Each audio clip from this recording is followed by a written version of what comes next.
Welcome to Drunken Banter, Episode 3. We have two great guests with us tonight. We have Hunter as well as DP following up with us. We're blessed to have you here tonight. We have some great topics in mind, specifically a little bit about our past, so we can hopefully all relate here. We're going to start off with our joke of the day. DP. A man comes home. Oh, sorry for the interruption. We forgot to cheers. Yeah, you know what? Fuck this. Cheers. Cheers. Episode trace.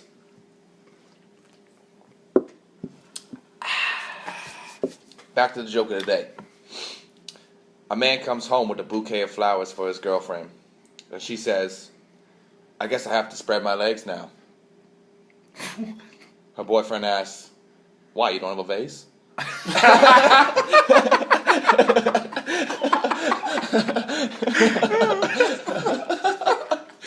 You don't have a vase? Okay. All right. As you can kind of see from the joke of the day, we do have one topic in mind tonight.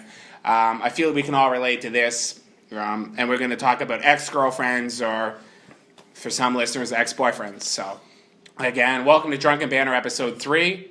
We're going to get it started off here with a great story here presented by DP.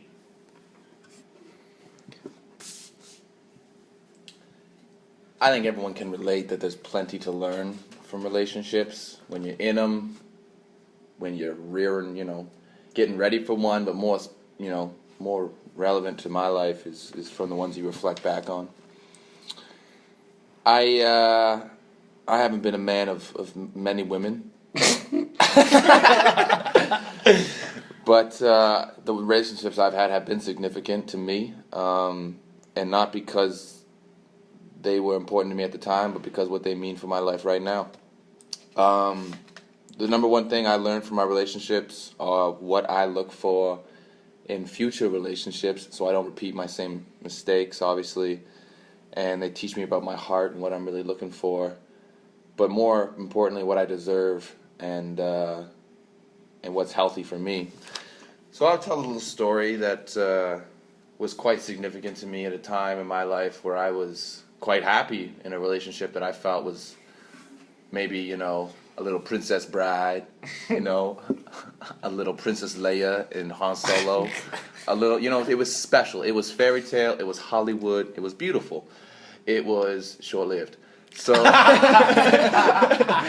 This season. So I call this the Raspberry Story, and I'm sure by the end of it you'll realize why I call it that. So I dated this girl. We'll call her the Dragon Lady. She was hot as fire, and she was also somewhat maleficent.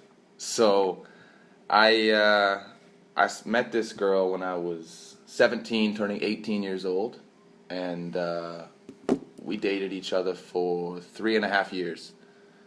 So at this time of the Raspberry Story, we were at our 3-year point, something rather significant to celebrate, something that a lot of people would aim for and be quite proud of. So we decided to book a European vacation. That's huge. Oh, fuck. That's a big deal. It was originally just going to be like, let's go to Europe for our year 3 kind of thing, because we both were graduating school. She was graduating university, I was graduating college, and it was like a grad trip mixed with a romantic thing, because Europe's got some sort of flavor to it that's romantic. Exotic. Yet still really white. And then and then it was like, her best friend is graduating. Her best friend's been in a relationship for 3 years. We should double this fucking trip down. Course. Immediately I'm like, fuck no! But as a good boyfriend, you're like, yeah, honey, that's a great idea. So this was her idea. I never knew No that. shit. I never knew that. I wasn't bringing her friends on the trip for I her. never knew that, man. It was fucking her. That's not even the worst part, bro. The worst part, she's like, my other friend, so right now we went from 2 to 4, and she goes, I have a 5th friend who just broke up with her boyfriend. Oh, perfect. Who wants to come Fifth too? wheel. Why would you not want a fifth wheel? I'm literally man? like, this is a script to a fucking movie called Fifth Wheel. Let's fucking not do that. And she gives me the puppy dog look, and she's sad because, we'll call this lady Dragon Lady 2. So Dragon Lady 2 was just like, I always wanted to travel to Europe with my friends. And I'm like, not going to be the guy that says, no, you can't come. You don't have a boyfriend. You fucked up. You can't come. Yeah, so it turns out, you know, she kind of asked me, is it cool if Dragon Lady number 2 comes along? And I was like, yeah, okay, she can come. Why not? She goes, no, seriously, it's not going to upset you? And I was like, it's already upset me. Like, let's just do it. So she comes along. So she knew that this upset you. She knew right away I wasn't fucking thrilled. Yeah. Because it turned into like, let's just the two of us go have some fun. To like, all right, I can deal with your best friend and boyfriend. I like him. I like her. The 4 of us will make a good double date. It'll give other, context to the trip. It'll be great. So then we have like this babysitter fucking gig that we got to do now because motherfuckers all sad as shit coming to the most romantic place in the world alone. However, you completely have taken the romantic equation. The romantic aspect out of the equation. Well, no. I was like, I'm still getting some. I'm not fucking going all the way to Europe and not being romantic with my girl. Did you guys all bunk Yeah, in the same because room? guess what? Europe's pricey. So we had to fucking... You didn't do it. Did you do Bunk anything in beds. the room with We got the people? bunk We'll get beds. there. We'll get there. Oh my god. So we started in Amsterdam. Guess what? The fifth wheel doesn't do anything, let's just say, Sexual. fun. So, red light district ain't so good. The coffee shops ain't so good. I don't know how old our audience is right now, but Amsterdam's fun if you like to have fun. But the point is, right away, she ruined my favorite city in Europe. I'd already been there one time. Wanted to show my girlfriend at the time and, our other 2 friends around and sort of be a bit of a mini tour guide. Started the trip, good kickoff. Motherfucking fifth wheel ruins it. Anyway, we move on to Paris. City of light, city of love, city of you ain't getting none because I feel sorry for fifth wheel. And I was like, are you serious? We're in Paris for 5 whole days. And she's like, I don't want to do any PDA, public displays of affection, for those of you who don't know, because I'm afraid it'll make her sad. Like, fuck her. She came on the trip. She knew what this was. Like, fuck her. Why would you sacrifice all the money and time we spent? Plus, we deserve this reward of all the work that we've done, plus celebrating 3 years of a relationship, just because you're upset that it may upset her. I was like, let's find her some French dick and get her fucking happy again. Needless to say, that shit didn't happen. So you guys didn't share any intimate moments in Paris? I went down under one time and they caught me. Oh, you did her a favor.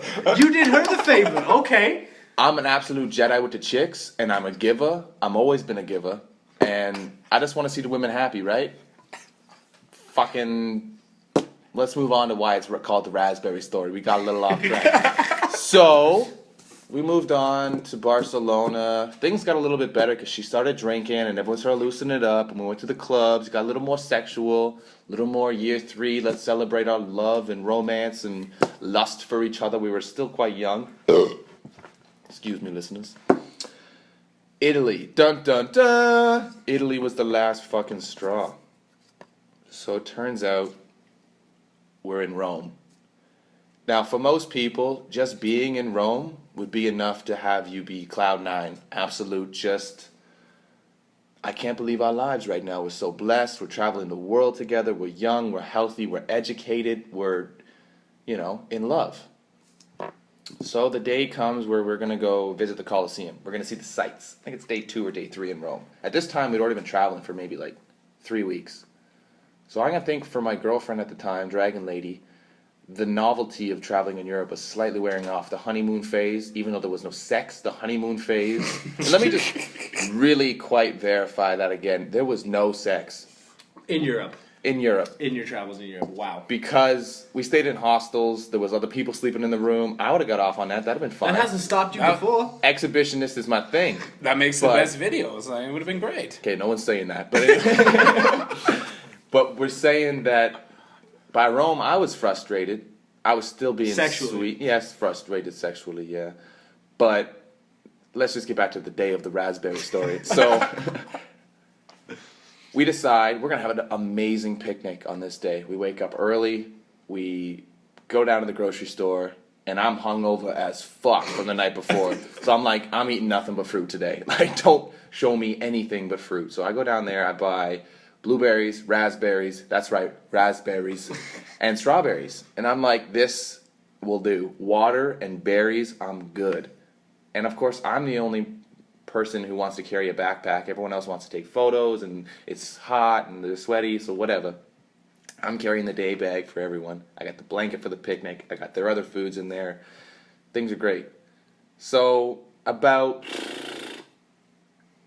after lunch, it was middle of the day, my girlfriend wanted to take off her cardigan. Now it was like a sheep's wool, white, fucking creamy cardigan. Looked great. Nice sweater thing. She goes, "Hun, would you mind if I put this in your bag? I don't want to wear it anymore, and I don't feel like carrying it." And I was like, "Sure, hun, anything, of course." I lean over, don't even fucking untake the backpack off, and I let her put it in. Fucking genius puts it in the berry pocket. So she puts that shit right on top of the raspberries, strawberries, and blueberries that were yet to be finished. You know, we'd opened them up so they were free to the fucking environment, which she had now introduced the cashmere. So sweater goes in, zips up. We continue on with our day. We go see all the sights, Statue of David. Actually, that's in Florence. We saw other shit. The Trevi Fountain. I can't remember what we saw. I was pretty drunk again by this time. So we were in Europe. We're having fun. We're drinking. We had like wine in the street, having a great time. There's great photos of that day because we had a great day. And that's why I was so confused what happened later that night.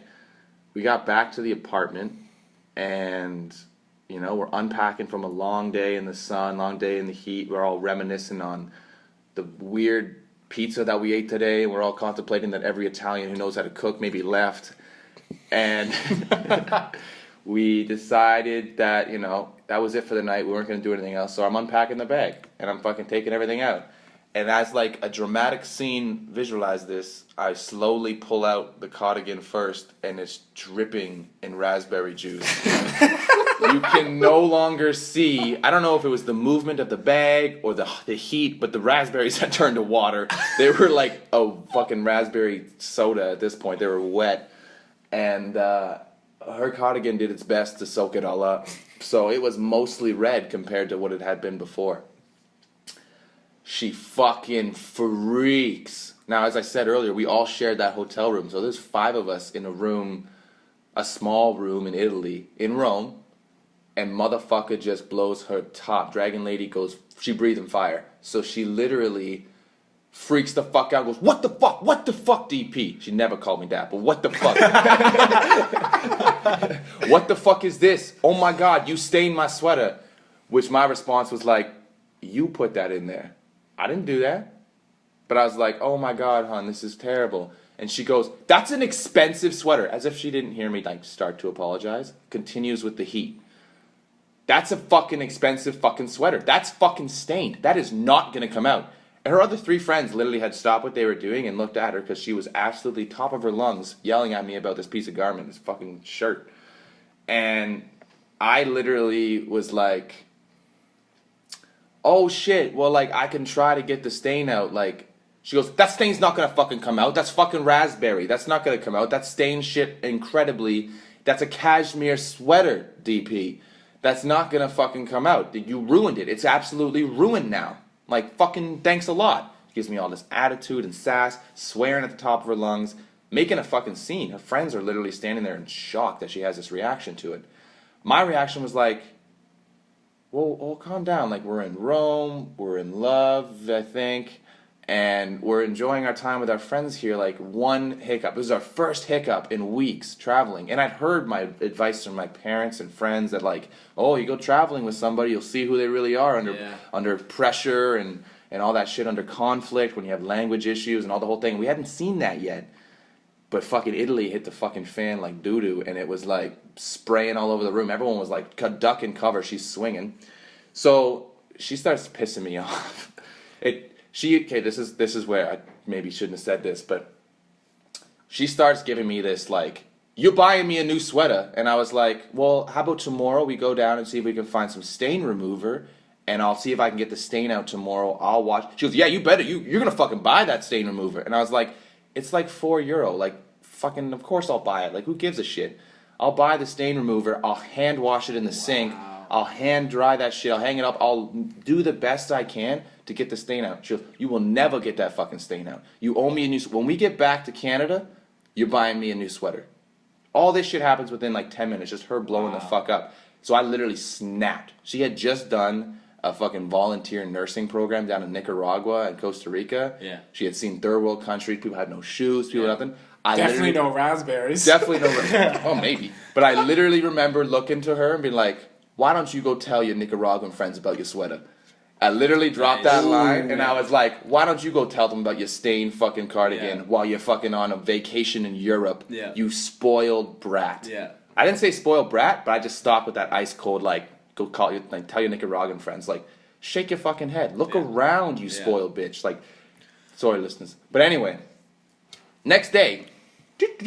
Walk on down. She's sleeping. I grab the stain remover, make it back up to the bathroom without her even waking up. Hand washing it in there. Fucking, I don't know what it is. Call me Mr. Clean. That shit came out. Literally, hand washed it with some stain remover, little bit of soap detergent that we had with us, and that shit was like mint in an hour. She wakes up, does her thing, sees that it's dry in there. Doesn't say a word. Doesn't apologize. I hand it to her when it's finished, when it's dry, and we're about to go out for the day. It's been a couple hours now drying in the fucking sun, whatever. And I go, "Hun, I fixed the sweater. I'm sorry," kind of thing, right? Grabs it, pulls a 180, throws it in her bag, walks into the bathroom to take a shower. Not a word. Wow. No, I'm sorry. No, thank you. No, I've been a cunt. None of that shit. So she slams the door. I remember looking over at her friends, and they're like, I don't know what to say, Dylan. I'm sorry for her behavior. At that moment, fuck this shit. I'm over. It's done. Worst part was I had like fucking 3 weeks of this trip left with her, and I didn't want to fucking look at her because I was like, who are you? And that's what I realized. It's like, I don't deserve this. I don't deserve to be treated like that. I know she's fucking out of the fucking, comfort zone right now, and she's maybe acting a little out of character. But it wasn't the first red flag, if you know what I mean. That shit was building for a while, and that was just like the final straw on the camel's back. I was like, you are not somebody I want to keep around the family. You are not somebody who I would someday wish my daughter to model herself after. You are not somebody who fucking can deal well with raspberry stains. Like, who are you? So at that moment, I was like, I deserve a different type of relationship with somebody who's going to realize the special things that I do bring them to relationship and can handle the motherfucking hard times when it gets there. Cheers to that, boys. Cheers. Cheers to that, boys.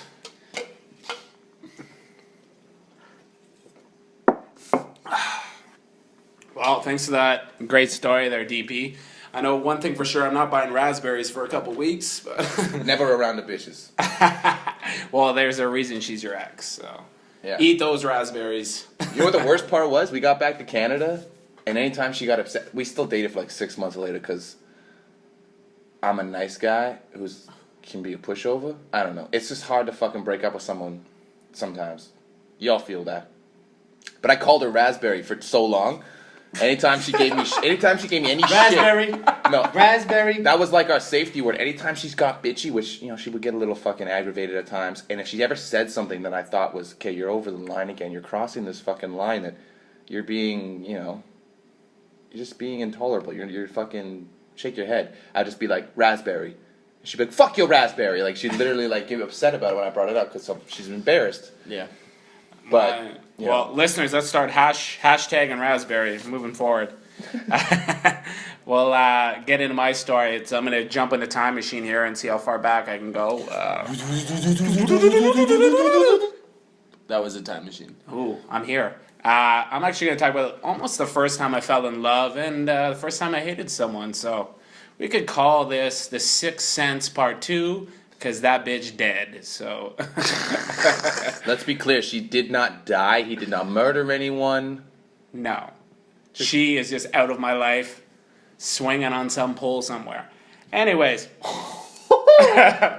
I was the tender age of 15, learned about the bees and the honey. I think The birds and the bees. the birds and the bees. Either or. I took her out to a delicious bagel and a double-double at Tim Hortons. Classy. I thought I started the date off right. Did her- Tinder exist back then? No, but I bet you she's just being swiped a lot on that thing. But no, this is back in the day when you actually had to talk to people. So yeah, I'm a real G. Watch out, people. But so I met her through a mutual friend. It was almost love at first sight. I was at a young age, but I remember she like walked into Tim Hortons and the wind was just blowing, but it wasn't blowing, and her hair and her beautiful set. I was like, where's he going? She came up to the table and she's like, "You're not the waiter." I'm like, "No, I'm your man." And, yeah, that's how it worked. She was a little raspy, but it was beautiful. I really was into it. Her and I had great moments together. We played at the park. We played with a few sticks in the backyard. We avoided each other's parents. It was just a great time overall. But as the relationship grew, she was actually from a place called Port Elgin, Ontario, and I was from Mount Forest, Ontario. So yeah, I think I was 15 at the time. So I made my mom a drive, and hey, I love my mom.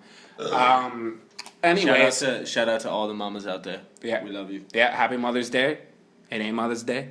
It's Mother's Day every day. Every day of the That's week, true. the That's month, true. the year. Well, for DP, it's Father's Day every day. What the fuck does that mean? That's a joke. That's a joke, listeners. That's a joke. Anyway. Anyways. Her and I had a great relationship. It continued to build up. Her and I dated for about 6 months, went to the swing set, swing on the swings when the sun's out. She's laying below you. This isn't sex. This is at the park. And we're just having a good time. And I really felt the emotion grow and grow and grow. And I was like, this can't be real. This must be in a movie. No, well, I still woke up. It wasn't a dream. About 8 months into the relationship, we got a little odds and ends being so far apart. But then the questionability came into fact. Can I check your phone? Can I check your Facebook? Blah, blah, blah. It was just, dancing to the rhythm of my tune. It was all right. A few questions here and there I could clear up because, fuck, they got delete, people. Delete. But in the long run, it actually turned out to be the wrong way because I can't speak on behalf of myself, but once you see one message, women can jump the gun a little bit, especially if you are friends. They don't really understand the context. So, therefore, there were some accusations put out there where trust was almost at a barrier. Either or, I still trusted her, and I was faithful. Amen. But it ended up, a best friend of mine came up to me at high school one day, and he's like, "Hey, I met your girlfriend on the weekend. She's doing well." I'm like, "Yeah, I know she's doing well. How's she looking? She looking good?" "I know, bro. She my girl." Makes sense. But it ended up, he told me this story of her coinciding or meeting other gentlemen. Oh, no. And started to rub my gears the wrong way. Yeah. And I didn't doubt it. It was a best friend of mine, so I thought it'd be something her and I could talk about. We definitely couldn't. We were still talking about the Power Rangers and how even Stevens is still solving problems in the world and the science guy is still solving all those problems. We were kids. But the problem is I believed in love, a four-letter word, but so was hate. But it was a good feeling that I had until the day that I was, her and I met up back at Tim Hortons. Shout out to Tim Hortons, double. And the truth came out where I discovered she actually cheated on me. Oh, no. Yeah, the first time in my whole life, I was a young kid in love. I felt the burden of just being betrayed and felt like a fucking episode of Game of Thrones. It's just who dying there? I was dying that day. And I didn't know what to do with myself. I fell to the floor. And thank God there's some good Timbits down there. But I was hurt. I was damaged goods. Anyone who bought those goods, they returned them because I was damaged. Oh. And I didn't just know how to pick up myself up. But, self-motivation, talk to the homies. Didn't work very well, Comfort food. Timbits. Comfort food, yeah. Anyways, I learned a lesson that day is that you can't take everything for granted. You got to really, inspect it like Inspector Gadget. But it ended up she broke up with me, and the moral of this story is it actually influenced the way I would look at women moving forward. So, you know what? I never even gave her a name. I love the Dragon Lady. Let me give her a name. Call it the double-double. She was doubling down, so you might as well. She double both sides, and she was doubling down. Yeah, she's full of cream and sugar. Probably still is. Hello, I seen your mother.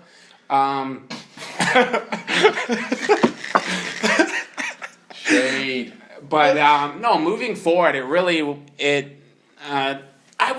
felt I couldn't get a sound understanding of relationships moving forward. There was so much doubt and no clarity within relationships, so it really kind of hindered my ability to love again. And I listened to a few love songs. Shout out to Maroon 5. Oh, they help so much. Oh man, they were rocking back in the day. Why is he a judge, man? He barely got talent. The band got talent, but What?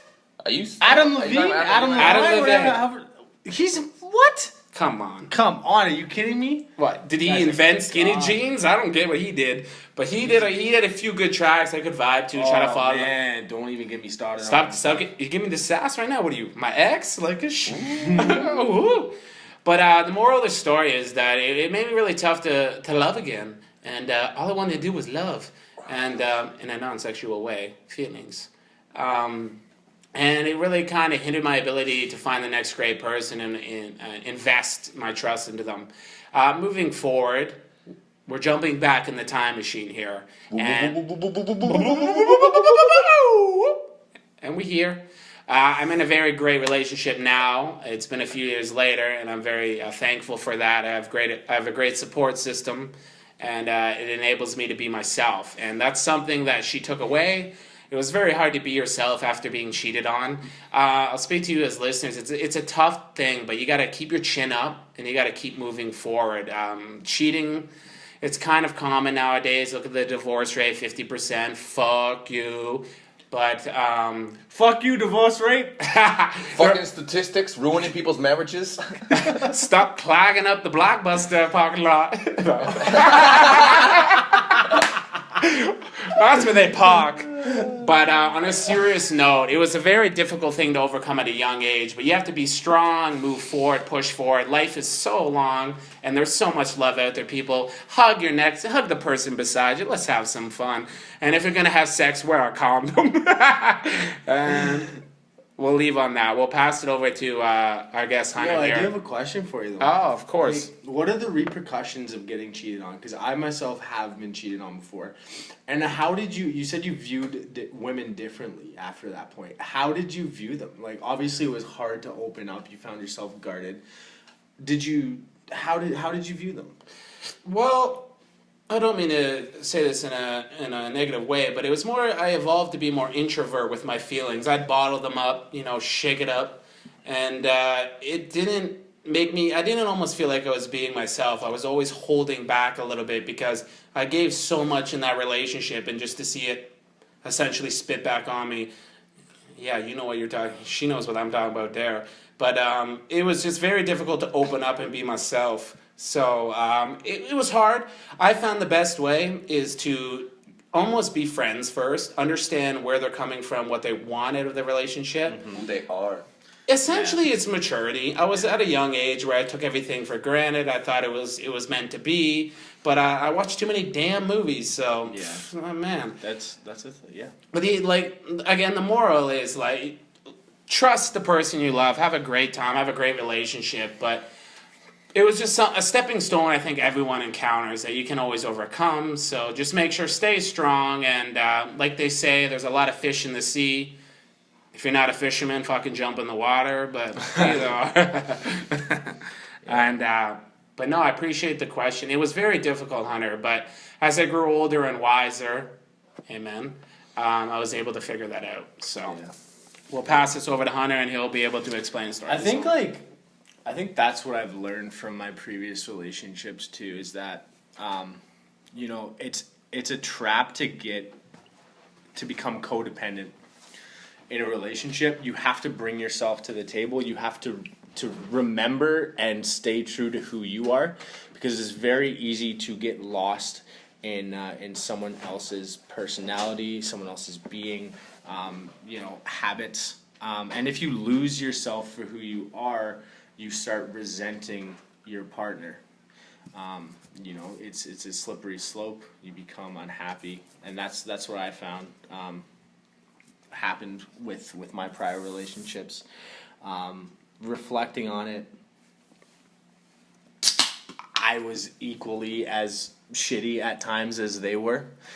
So I could tell stories of how shitty they were and how shitty I was. Well, I must ask, being an artist as yourself, it must really come out in your music. You're that creative expression, you write it within your lyrics. Do you find that when you do get in the studio, those true inner feelings come out within the music? Oh, absolutely. Absolutely. Feelings of hate, feelings of resentment, feelings of loneliness after the fact. Positivity too. Positivity does come from it, and me being able to creatively express myself in itself is positive, and I'm really grateful that I have that ability to do that. It's a skill. Yo, any of your girlfriend's ex, prior, current, ever like pull up your lyrics and be like, the fuck is this? Oh, hell no. No one listens to my shit. No way. I'm just kidding. I would love it if an ex-girlfriend's like, so this one line you wrote, who is that about? This 100% is about you, Brianna. Ready for it? It's like, yo, let it rip. ready for this shit? Woo! Brianna, if you listening, turn it up, because, honey, we never direct shit to people. I don't know if I want to say this. It's pretty vulgar. Our listeners are fucking wet listening to it right now. They want it. They're hungry. Feed them. I'm still hung up on my old bitch. Probably should get over it. Just really want to see the witch. Burning on the crucifix. Sticks and stones to break her bones. Those fucking words hurt me. Got me practicing misogyny. Still love the one who birthed me. Ooh. Hope he gave you herpes. Ooh. You so fucking thirsty. Oh. She was thirsty. She was thirsty bitch. No. Yeah. But like... Rest in peace, Brianna. No, she's not dead. I didn't kill her. No. No. Nah, we ain't OJ. She's happy. I'm happy. I've grown from it. We She itchy, but she happy. Okay. That's like a perfect, just like drop some herpes cream right there. Yeah. Sponsors. Shout out to our sponsors. Nah. Oh my God. No. Our real sponsor is Coors Light, for the record. So, we're just drinking Coors Light. Once again, we're just drinking. Once again, no one's offered us money. But Coors Light, if you're listening. It's on the table. I mean, like, you're flaming up with your lyrics. She's flaming up with her herpes, and that's everyone gets what they wanted. I don't think she wanted that, but well, actually, DP, I'm gonna take over here. We got a couple minutes here before the podcast comes to an end. I want to dig a little bit more into the creative process. So Hunter, AKA I Lost Mind, we had him featured on our first episode. He did a terrific job. He spit a few bars there. When you're in the studio, what do you find is the first thing, or when you're in the process of making a record, do you find you produce the beat first, or do you lay the lyrics down first? So on occasion, I will write the lyrics down if something just comes to my mind in the moment. I'll write it down on some paper, the computer, my phone, whatever I got. But generally speaking, I sit down at the laptop, open up some GarageBand. Shout out, what up? Pay us. No, this is garage. Yeah, I will start with a beat and I'll vibe with it. I find repetition is what really clicks with me. So if I get into a hook or something, I'll start saying that, and that'll just kind of gradually break into me coming up with some lyrics in my mind. So for instance, if I'm writing about an ex, I'll be like, yo, fuck this ex, she a bitch. Fuck this ex, she a bitch. Fuck this ex, she a bitch. Taking raspberries. Yeah, okay, yeah. Buy them at the store, people. I'll just get into that, and it's a blessing if it comes to my mind right away. It is a blessing, but it doesn't always happen. You have to work for it. So I just have to keep going until something comes to me, and then hopefully it clicks. Well, it's great to gain that further insight into Lost Mine. Again, as mentioned last episode, it's nice to kind of dig into that creative expression or that mode he gets involved. We appreciate you taking the time to listen to us today about Drunken Banter, about our exes. I'm sure we all have experiences we can relate to and learn from. Again, continue to grow and be yourself, and have yourself a great week. We appreciate everything you do, and please subscribe to us on YouTube. Thank you very much. Thank you to my guests tonight. Let's cheers, boys. Cheers. Cheers. Cheers. Thank you. All my exes live in Texas. Like I'm George Strait. Or they go to Georgia State with tuition is handled by some random nigga that live in Atlanta to see when they see when you feel obligated, a minute or 2 minutes for something waited, but we don't angel, she never waited. Bye.